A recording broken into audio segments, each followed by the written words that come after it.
I finally got the two celebrants into the car and was driving them home. You know, you're a swell guy, Stevens. That was a swell idea you had. Hey, now I've got one. What do you think of this? You drive us to Maryland and we'll get married. Now! Now who's tiddly? Well, that's a good idea, isn't it? It stinks. Why? Look, I may not have any father or mother or even aunts or uncles, but I don't have to sneak off to Maryland in the dead of night to get a husband. I'm going to have flowers and white things and sunshine if I get a break. Anyway, what about that test tomorrow? You said it was important. Well, it is. but Home, Stevens. Him first because he has to study. And then you can come up to my apartment and tell me about your health center. You haven't said a word about it all evening. Well, I didn't want to spoil the celebration. Brides-to-be should not discuss business on their betrothal night. I'll phone you tomorrow, okay?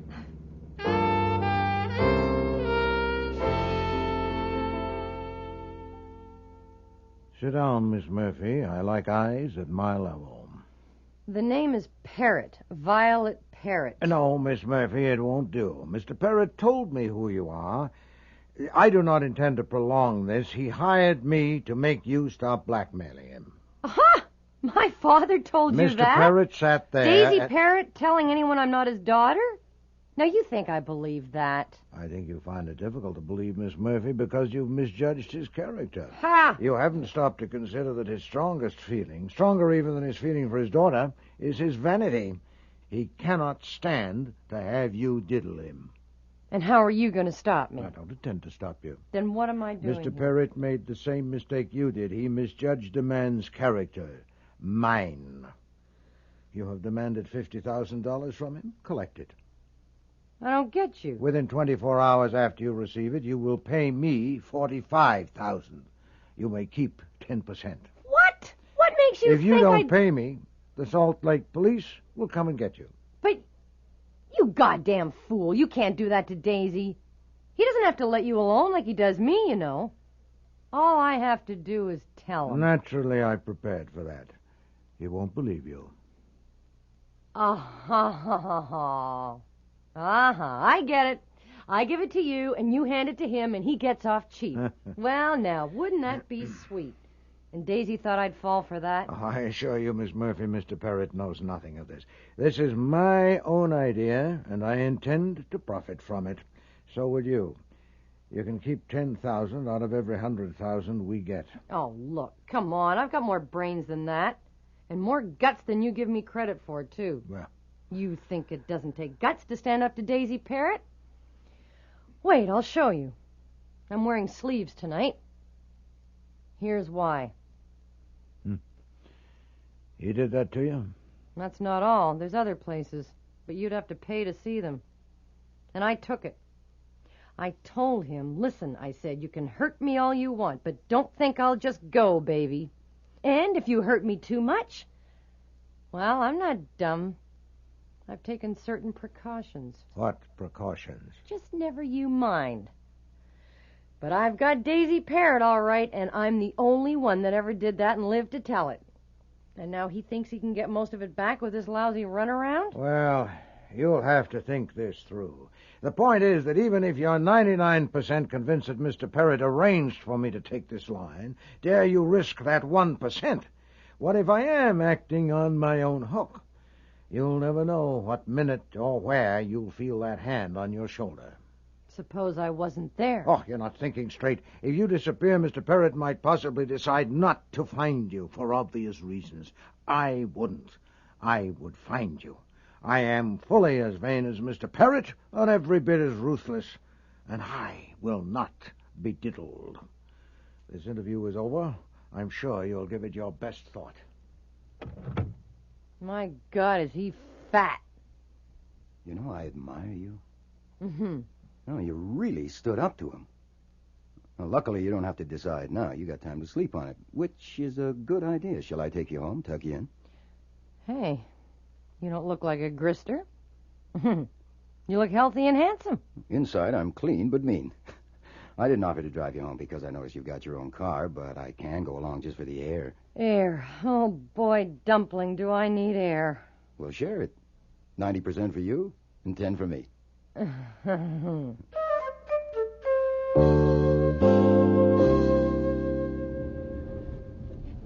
You know, Angelina, you're sunk. You can cut out the Angelina.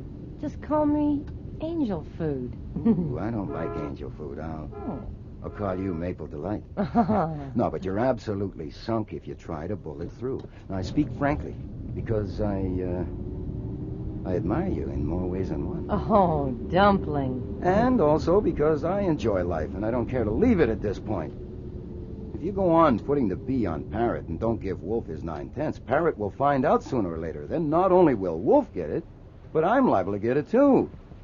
Even if I'm not as healthy and handsome as you thought I was there for a minute, I do have my skin on straight, and I kind of like it that way. Just go on talking. You haven't said anything yet, but your voice goes right through me. I don't even want to drink. Look, to show you how selfish I am, I've got a suggestion. You haven't got a chance to clean up. Not one in a million.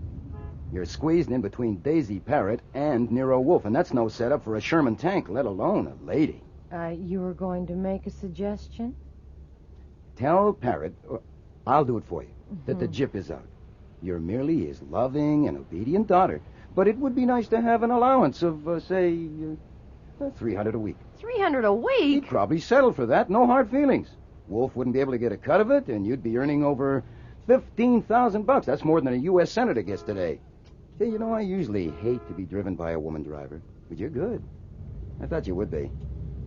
You're very good. I can turn corners and back up. Yeah, that's my building just ahead. You wouldn't con me, would you, Dumpling? If you still think Parrott and Wolf framed it, you're batty. You don't know Wolf. I don't know you either. So, let's see what we can do to fix that up now, huh? We'll leave the car here. Later I'll come down and drive you home. Come on. Angelina, Miss Murphy, I don't think you... Dumpling. What? This isn't Halloween night, is it? No, it's not. Then why's that guy in the car wearing a mask? Get down! Ah! I'm shot. Quick. Oh, my God, I'm shot. Don't move, kid. Just try to be quiet. Angel food. Don't... Shame. God damn. Shame.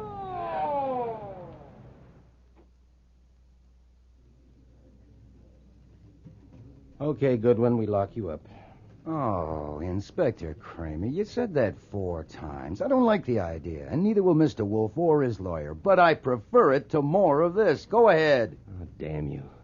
Look, let me summarize it for you. Daisy Parrott came to see Mr. Wolfe to consult him. If I had information for you on that, which I haven't, it would only be secondhand. Then in the evening, Parrott's daughter arrived, apparently to consult Mr. Wolfe about the same thing as her father, and I've told you you'll have to get that from Wolfe, too. And I've told you Wolf's door is bolted, and Fritz says he can't be disturbed. He's asleep. Try him after breakfast, say 11 o'clock. Of course, I won't be there to let you in if I'm in that cell. Then I escorted Miss Parrott home, with her driving the car. We arrived at her apartment building Where's Daisy Parrott? You mean now? Now. I have no idea. Is he holed up in Wolf's house? Oh, good God, no. It makes my teeth chatter just to think of it. Did your teeth chatter when he was there yesterday? Now, look. It will soon be dawn. And I've told it over and over. All I know. You know damn well the man to tell you what Parrott and his daughter wanted is Wolf. You know damn well I can't tell you. You also know if you hold me, Mr. Wolfe will resent it, and you won't be able to depend on a thing he says. Look, Kramer, what do you want to do? Get in another jab in a private feud? Or solve a murder? Okay. I warn you. I'm going to take a nap. Either in a chair, or on a cot, or home. In bed. Get out of here. Go on, get. In the cab on the way home, I was trying to add it up, but I couldn't even begin. Why had Parrott decided to erase Violet? And what was the big idea of dragging Wolf in? Not to mention me. I decided I would have to shoot Parrott. It wasn't merely a hangover from my sensation as I watched Violet die on the sidewalk.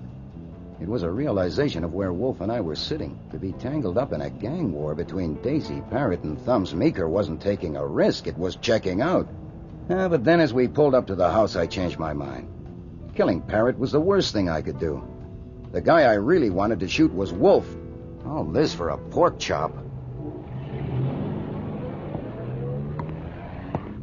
Hold it right there, Goodwin. What? No funny moves, Goodwin. That's a gun in his pocket. Is it the one he used last night? Don't be too smart. I want to ask you about last night. My car's around the corner. Go ahead. We'll come behind. We can talk here. I've often talked here. What do you want to ask me? Get going. I like it here. What's that? Taxi. Hey, we shouldn't be out in the open like this. I said get going, Goodwin. I was about to say I like it here. You can relax, Parrot. Even if I had ideas, which I haven't got my gun. They took it away. Hey, that cab! Get down, boss! I didn't duck or dive. I just dropped. This time I didn't see the man in the cab at all, even to see if he was wearing a mask. I was moving too fast, rolling to get around the corner to safety. When it was safe, I stuck my head around the corner and saw two forms as flat as mine. Only they were much quieter. I crawled over to them. Parrot and Face were never going to be dangerous to anyone again. Archie, is that you? I think so, Fritz. Do you need help? Just to get in, Fritz. Take the chain off the door. Did you kill somebody? Archie! What the devil is it now? Just a couple of corpses on the sidewalk. By luck, one of them isn't me. Sorry to have disturbed your sleep. So Kramer didn't have to wait till after breakfast to see Wolfe. He and his squad of scientists arrived within minutes and stayed for hours. Wolfe told him almost everything about Parrot's visit, but he saved items like Violet being a phony and the kind of lever she had in her father. The real daughter was left out entirely. And when the company finally left, the sunlight was entering the window beyond Wolfe's desk. That may have well been the longest night I ever spent. I hope to... Nero Wolfe's office. Archie, Saul here. I want the boss. Hold on. Saul Panzer. Good. Go up to your room and look at your face. It needs washing. So would yours. You spent the night rolling around on site. You mean you have private business with Saul? Have you got him working on something? Certainly, Mr. Parrott's job. Since when? I phoned him last evening when you were escorting Miss Murphy home. Why? Because of something that had been said that aroused my suspicions. If you're out of it, Archie, you won't have to lie to the police when you go downtown to sign your statement. Go and wash your face. Yeah, well, I'll be damned. Excuse me. Oh, by the way. Yes? I suppose it would be futile to call that number Mr. Parrott gave us, now that he's dead. I'm out of it.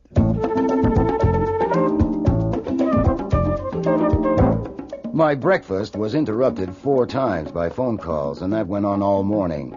That wasn't so bad. Stalling journalists had to be routine with me over the years, but one of the calls was a sample of what might be expected from life from then on, as long as it lasted. Goodwin? That's my name. I'm a friend of Daisy Parrott's. I want to ask you a couple of questions. Be at the 7-Eleven Club this afternoon at 2 o'clock. I'm tied up at the office, but if you'll give me your name and number, I'll ring you if I find I can make it. It's too bad you wasn't tied up at the office last night. When Wolfe is upstairs with his orchids, every morning from 9 till 11, he does not like to be disturbed. So I buzzed to tell him about that call. That's all? You interrupted me to tell me that? Yes, sir. Oh, and another man called. Said his name was Schwartz, and he's Daisy Parrott's lawyer. He wanted to see you immediately. I told him 11 o'clock. But if you regard him as out of it, too, I can ring him and tell him not to come. No, 11 will do. Archie, did you try that Lincoln number? Mr. Parrott said between 7 and 10. No.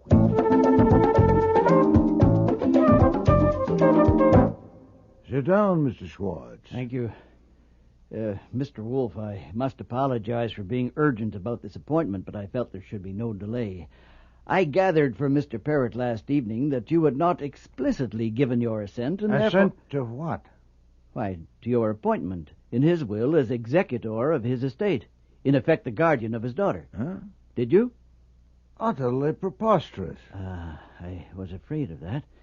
It will complicate matters. You see, there is a question whether the $50,000 provided for that purpose will go to the executor if the executor is not you. Did you say 50,000?